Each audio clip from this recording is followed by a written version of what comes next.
Welcome back. This is month 4 of the 12-month succession planning calendar. If you've been following along, you've now collected data on the current employee population. You've analyzed that data to determine if you have a problem that will need to be fixed before you can begin succession planning, such as a turnover problem. And you've had your senior leadership team create or revisit the vision, mission, and goals of the organization, so that as you develop people internally or you hire them externally, you have a clear understanding of what the anticipated future is and what skills and kinds of people you'll need to help the company achieve that future. So in month 4, you're defining, what does a leader look like in our organization? I really love this step because it's so easy to conduct. Again, you're going to have your senior leadership team come together. And in truth, you could do this exercise right after the month 3 exercise. So you could do them in the same meeting. You'll have your senior leadership team come together again. And the line that I always like to use is, if we were to hire a leadership development consultant to come in and teach our folks leadership skills, what would we want them to teach? As each of your current senior leaders calls out words, you'll record them on a flip chart. And once your group is done sharing their ideas, ask them to look at all of the words on the flip chart. I like to say, take a 30,000 foot view now, and what label or theme would you give this grouping of words? And then be quiet, because eventually someone says, these aren't skills. These are behaviors or mindsets or characteristics, and they are correct. The problem with most leadership development is we think that by teaching people a skill, that's going to change their thinking or their behavior. And it does not work in that direction. It's like me teaching you how to type and then expecting you to think up a great novel. If your list includes things like they're able to prioritize, have common sense, they act decisively, your group is going to easily recognize that those are not things that you can teach. Certainly not in a 4-hour class or by watching an e-learning course.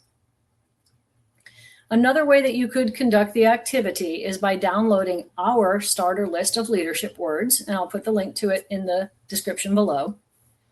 It's a list of a little over 1,000 words that I collected over the course of the year when speaking with various CEO audiences.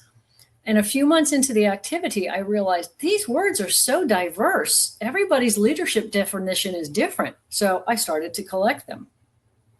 So another way that you could conduct this activity is to give each of your senior leaders a copy of the list of leadership words and tell them to choose a maximum of 10. What speaks to you? What do you think are the top 10 things that you'd want our leaders to express? When everybody's done, then you take everybody's words. You're going to facilitate a process of elimination where you'll have everybody's words on a flip chart or a whiteboard. And then through discussion and sometimes arguments, the group as a whole is going to cull that list down to no more than 10, preferably 8. This is what a leader looks like in our organization. Now, when you're identifying someone internally as a future leader, you know what you're gauging them against. It's not subjective. It's not one manager's belief versus another. You literally have a job description for a leader that says these are the 8 or 10 things that we expect a leader in our company to deliver on.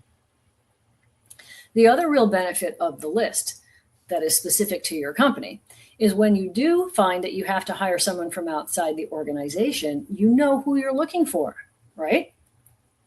At a senior leadership level, we should not be asking people, how many employees did you manage? What was the biggest project budget you ever managed? Tell me about a project that went sideways and how you saved it.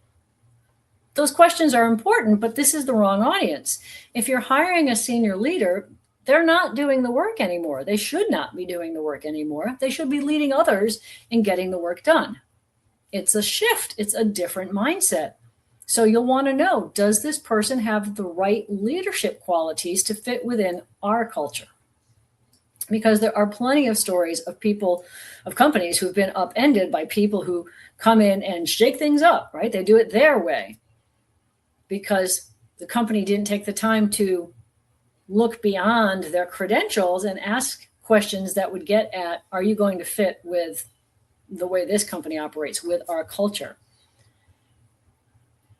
So you want to keep moving things, your leadership team, towards the mission, the values, and the goals of your organization that the organization holds collectively. And that's why this list of words is so important, because eventually everyone is going to exhibit these behaviors.